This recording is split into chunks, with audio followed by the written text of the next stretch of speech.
Hi everybody, it's Tony with Big T Bariatric and I'm back at you with another video. Today is Sunday, January 8th. I hope you're having a great day so far. What I want to do today is talk about this whole idea that skinny equals racist.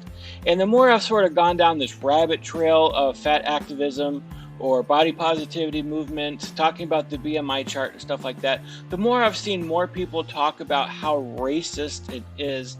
And so I wanted to talk a little bit more about that and do a little more research on it because I haven't heard about it until now. Yeah, it's just absolutely ridiculous to me that it seems like mostly overweight white women are talking about how racist it is, how sexist it is, and that the BMI chart should have no say in what a healthy body looks like. And so I just kind of want to start right here with an article that I found from everydayfeminism.com, which tells me I shouldn't take it too seriously, but the person who wrote it, Caleb Luna, is definitely taking it seriously. And then I want to watch a clip from Now This, a YouTube channel that talks about how the BMI chart and the whole idea of healthy bodies actually stemmed in decades of, or centuries actually, of racism. So starting here, Caleb Luna, it looks like she's a woman. It starts out with, I remember the first time I went to a queer people of color centered party that I felt truly had potential. Okay, I understand if you're part of a group, you want to get with like-minded people of that group. I was hopeful that for the first time I would not feel left out in a queer space. I imagined that though, being surrounded by other queer people of color, we would all finally be on a level playing field and I could feel accepted, included, valued, and wanted in ways I had never felt in queer spaces that cater to white folks. Okay, it's starting to sound like that you just do not like white people, that you yourself are racist because you do not feel included and wanted and valued in white spaces or queer spaces that cater to white folks. If you're there, you're allowed to be there. You should be as included as the white queer people there. I don't get where you just do not feel valued or wanted. But I guess we're going to see just how deep her mental issues are here. But I was so wrong. And so disappointed. Even though there were no white folks present, it was still apparent that those who looked whitest were still the in crowd. Okay. It was the light-skinned ones, the thin folks, the masculine people, the ones without any visible disabilities. Okay. As a fat person, I still felt so invisible and unwelcome, even though I was also a person of color like those around me. This felt like an even deeper betrayal, as it wasn't white people for whom I have low expectations who were harming me. It was people with whom I was meant to be in a community. So you were harmed by the fact that there were other people of color who were queer at this party, just like you, but they were skinny. You were harmed by this fact. You were offended that there were other people there. They might have had a little lighter skin than you, but the fact that they were skinny, that harmed you in some way. Am I the only one that's finding this absolutely ridiculous? This experience really helped me see how white supremacy manifests in subtle ways in activist spaces, even by folks who identify strongly as people of color and or as anti-racist and anti-oppressive. So even though these people are anti-racist, they are just like you. They're probably very liberal. They don't believe in being oppressive. They are people of color. They are queer. They're like you in every other way except they're skinny, but yet they still shine as examples of white supremacy. They're white supremacists even though they're black, even though they're probably very liberal, even though they're queer. They're like you in every other way except that they're skinny, or their skin might be a little lighter than yours. To me, this shows your hatred, Caleb, that you are so hateful that even someone who's a little light-skinned or someone who's skinny, that you're going to call them a white supremacist. And you're going to claim that you were harmed that these people dared to show up at this party. I now see how even cultivating activist communities and spaces that consist of primarily young, thin, cis, and non-disabled people is a product of white supremacy. Oh, heaven forbid that other people who are skinny show up to your party. If you want a fat party full of queer colored people who are overweight, throw one yourself. Why are you going to tell skinny people that they can't come in and be a part of your family? That's just absolutely ridiculous to me. You're the one who's being exclusionary. White supremacy isn't about individual white people, though they are often the ones who benefit the most from it, and the ones who have the most at stake in upholding it. I don't see anybody walking around trying to uphold white supremacy. I'm a white person. I live how I live. I believe what I believe. I love what I love. I happen to be overweight, trying to lose weight. There's nothing racist about that. The intimacy of white people is that whiteness as a standard becomes permeated throughout our lives in the ways that we conceive and conceptualize nearly every aspect. This is a guerrilla tactic that allows even the most well-meaning and intentional people, both white and of color, to accidentally participate in it. So again, just to sum up this article, you think people who are there who are skinny are white supremacists, and they're part of the white supremacist movement, and it permeates their lives even though they are activists against racism. I don't know what to say. Like, this is becoming stupid. And you might think this is just an offshoot. This is a, everydayfeminism.com, so it's not mainstream, but it's becoming mainstream. Like, this is becoming a popular idea within the universities and stuff like that. And now you have more and more people coming out and saying that if you're skinny, you're racist. If you have a problem with fat bodies, you're racist. If you're trying to lose weight, you're racist. So because I'm trying to lose weight, because I don't like my fat body, I want to be of a healthy weight. I want to live past 40. I want to get married and have kids and lead a successful life and have the energy to do the things I want to do. That's not racism. It's I just want to be healthy.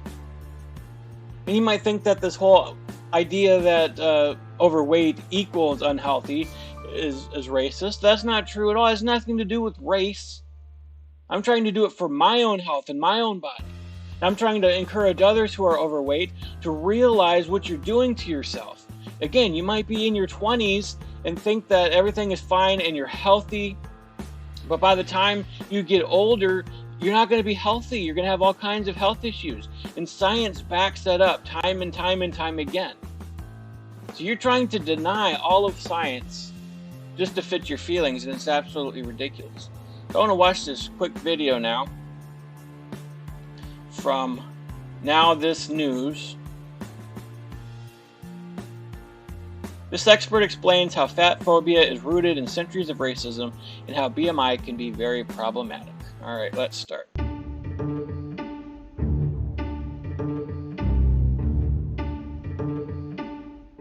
I decided I would try to trace the transition in the Western world from valuing voluptuous figures to valuing slender ones. And what I found was that it had everything to do with the growth of the slave trade. I don't think that's true. Back in those days, if you were overweight, it was a sign that you were wealthy, that you had money, that you could afford food. You were more likely to indulge in things like sugar because only the rich people could afford sugar. It had nothing to do with race. It was a sign that you were royalty or you were very wealthy. Almost everybody else was skinny. Like the average BMI back then was tiny compared to today. Like, our average weight as a society has gone up tremendously since that time. So it has nothing to do with racism. It has everything to do with class status and wealth. Whether you were black, whether you were white.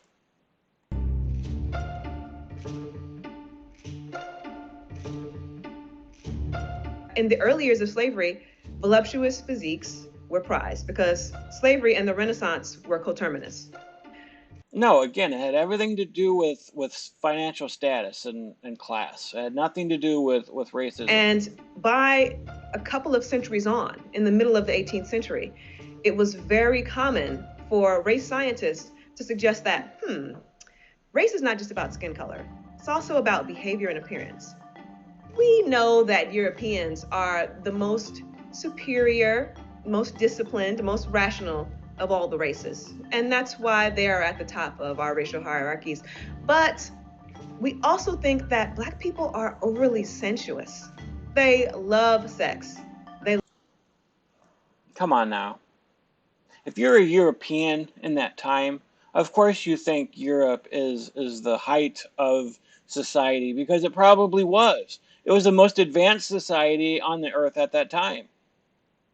Just like as an American, I'm proud to be an American. I think America is the greatest country on earth. We're the most advanced country on earth. We're the richest country on earth. Like, I'm proud to be an American. I'm proud to live where I live. Just like that same way, like if you're from Europe at that time, if you're from England or you're from France or you're from Spain, if you're from Germany, wherever you're from, you're going to be proud that you live there. You're going to think your country is the greatest. And, that's having pride in where you come from and thinking that you're the most advanced country in the world, and maybe you're the center of morality or whatever where you're from, like your whole system, whether you're communist or capitalist, like you think your system is correct. Like there's nothing wrong with that and having pride at where you're from. But again, it has nothing to do with racism. There was probably not a lot of Black people living in Europe at that time. They love food. And as a result, they are chock full of venereal diseases and they are overweight. So from this, we have the seedlings of our current aesthetic system.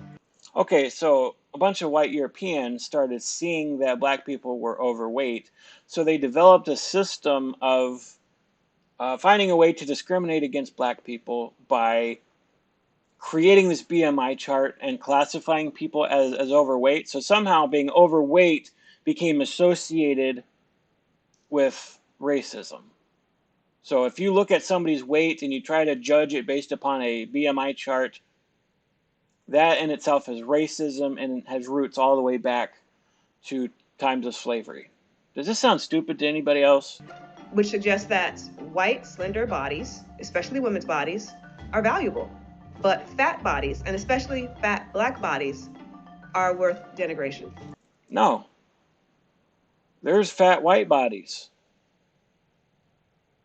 As a fat white person, I don't value my body over that of a Black person. Like, I understand the consequences of being overweight. I understand the consequences of being obese. I'm trying to change my life for me so that I can be healthy. I know I'm not healthy at this size. So that's why I'm trying to lose weight. It has nothing to do with racism.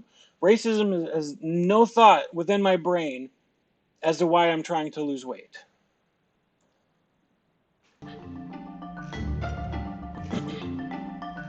It's not just about health.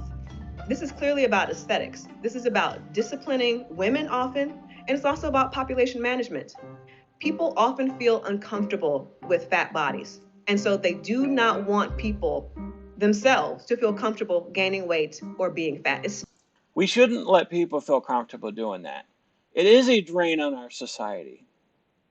It does cause disease. It does cause illness. It does cause problems. It does shorten our lifespan. It's not that we're uncomfortable with people being fat just because they're fat. It's because we want them to be healthy. There's people in our lives who are overweight that we want to be healthy. We want them to live long, fulfilling lives. And you can't do that as an obese person. You just can't. It's impossible. Again, you might try to feel comfortable as you are, so you want to change the culture. But as you get older and you realize the impact of obesity on your body, you're going to want to change. You're going to want to lose weight. This is just absolutely stupid. Especially when those people are women. And that goes back to the legacy of slavery and the ways in which the male gaze is often trying to regulate women's bodies, such that they only have the right to look in particular ways.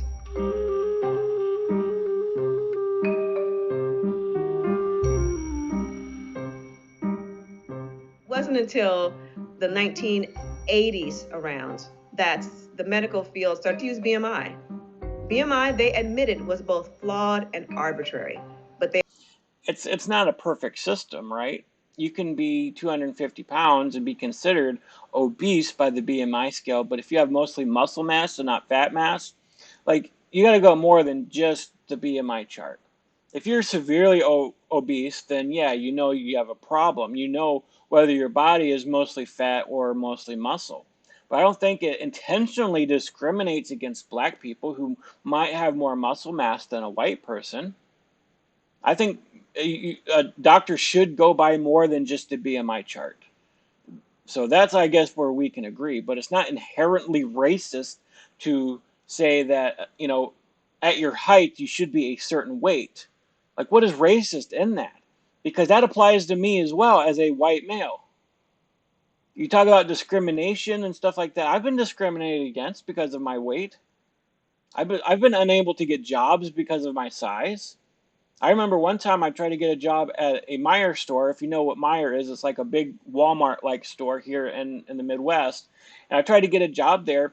And when I went in for my interview, the guy just saw my size, and that's all he saw. And he goes, "Are you sure you're able to do this job? You have to do a lot of walking around the store." And I said, "Yeah, I think I could do it. I'm pretty active despite my size." And so he walked me all around the store as fast as he could walk just to see if I could catch up with him. I was able to keep up with him, but I kind of saw his point at the end because I was out of breath. And so he ended up not hiring me because he didn't think that I could do the job because I was out of breath just walking around the store once.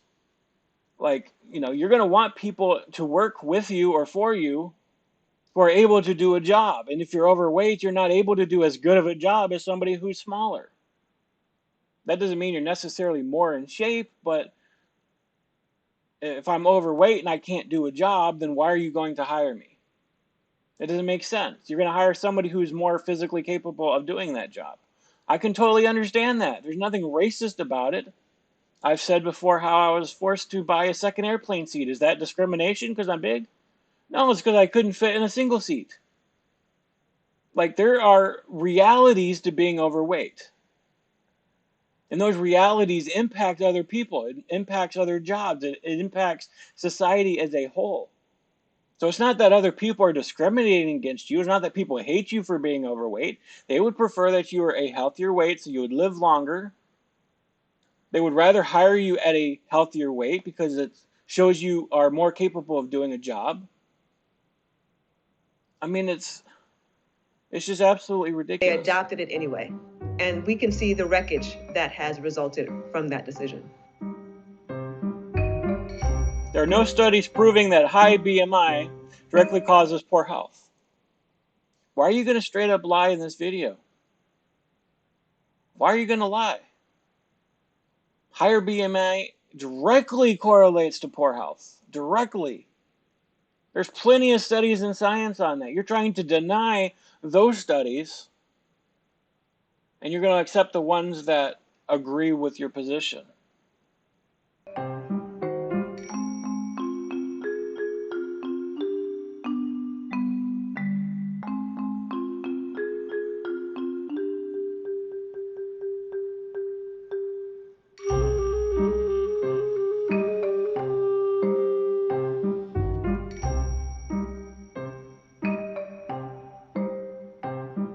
Are likely not racially diverse. Okay.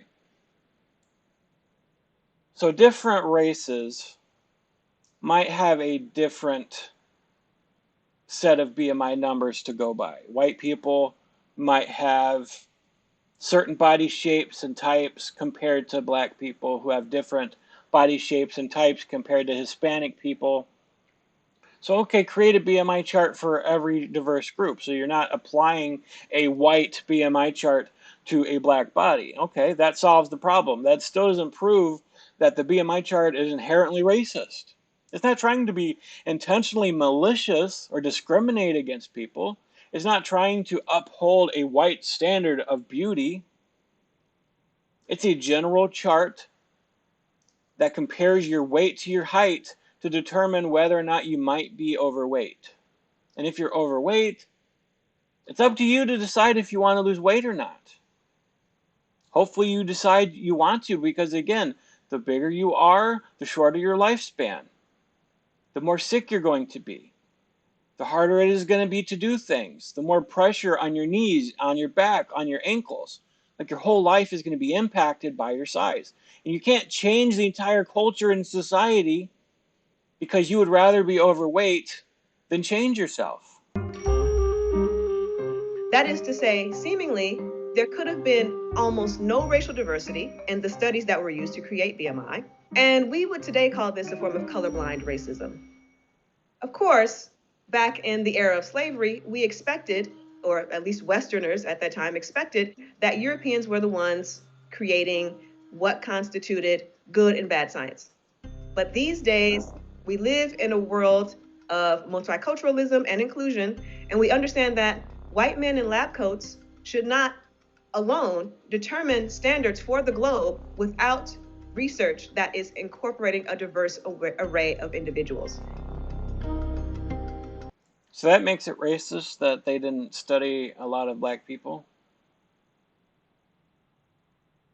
Like, I'm trying to understand that. I'm trying to be sympathetic. Like, if you're sitting there like, yeah, it is racist.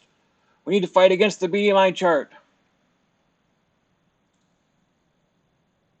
Of course, there's less scientific study the earlier back that you go.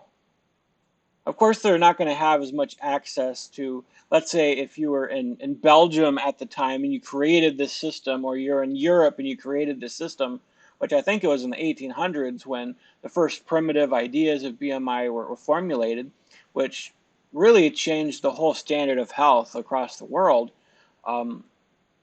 You're not going to have so many access. You're not going to have so much access to colored bodies. You're not going to have so much access to Hispanic bodies. You're going to study the people around you, which were mostly white, right? So they weren't intentionally trying to exclude black people so that they can, uphold the same standards of beauty against them in a form of racism. Like, this is not intentional. I think racism has to be intentional to be considered racist, right? At least that's my view on it. It's like, it's a very standard general concept of height and weight, and that's it. The same standards apply to white people as well. It's not racist.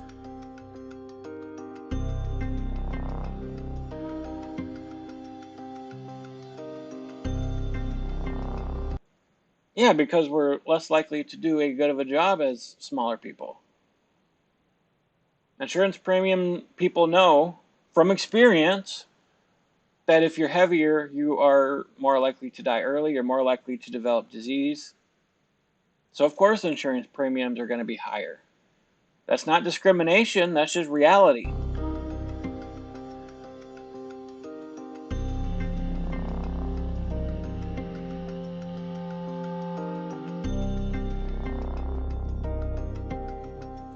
So this fuller, more diverse picture of women's health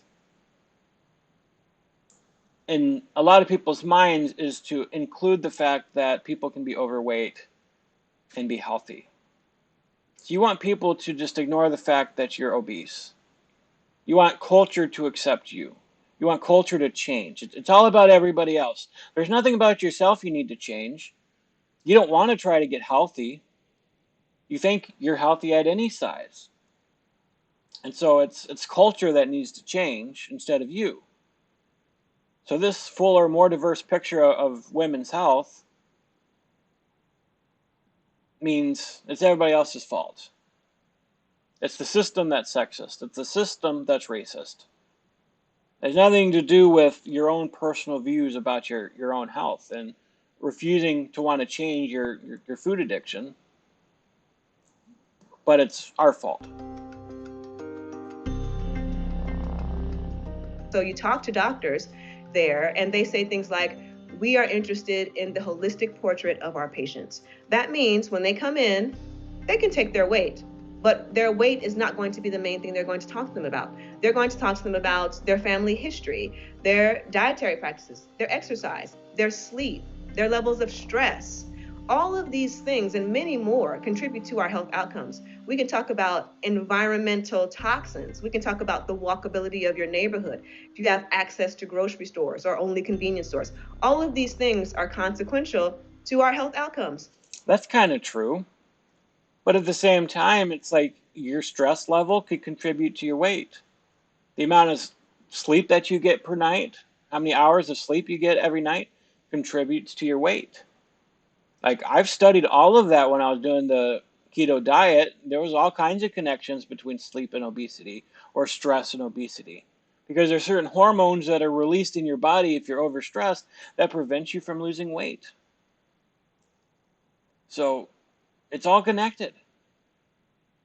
Your weight is a reflection of a lot of things. And if you're overweight, then you're unhealthy. There's something unhealthy in your life. Whether it's a lack of sleep, whether it's too much stress. And as a result of too much stress, you're just going to binge eat on chips or something that make you feel comfortable. So that's where that correlation lies. So yeah, your doctor should check how often you're getting some good Z's, or how stressed you are at work. But if you're overweight, it's a sign that there's something wrong within your own system. You're overeating for a reason.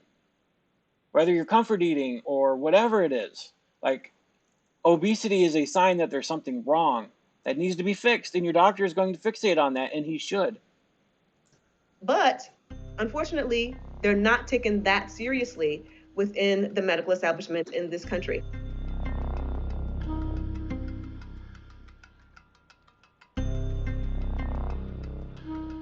Advocates say everyone should examine their own biases against weight. I'm going to end it here, but I don't see too much intentional bias against weight in terms of just wanting to hate fat people. Like, I don't see that. I see it as more studies in science have found the true connection between obesity and disease. And there's a real connection there. It's real science. And the more the science has come out and we've discovered this, the more the fat people have come out against it. They're trying to rally together, and they call this racism, they call it sexism, they call it discrimination, because they want to continue being obese, they want to continue living how they live, and they'd rather change the culture instead of changing themselves. Anyways, I just wanted to make this video today. I just keep seeing this more and more, and it's stupid. It's absolutely stupid. But I'm not going to keep up this video much longer. It's gone on long enough. Anyways, that's it. If you disagree with me, or if you agree, whatever, just leave a comment down below. I'd greatly appreciate it. This conversation will continue, I'm pretty sure. Anyways, I hope you guys have a great day. God bless you. See you later.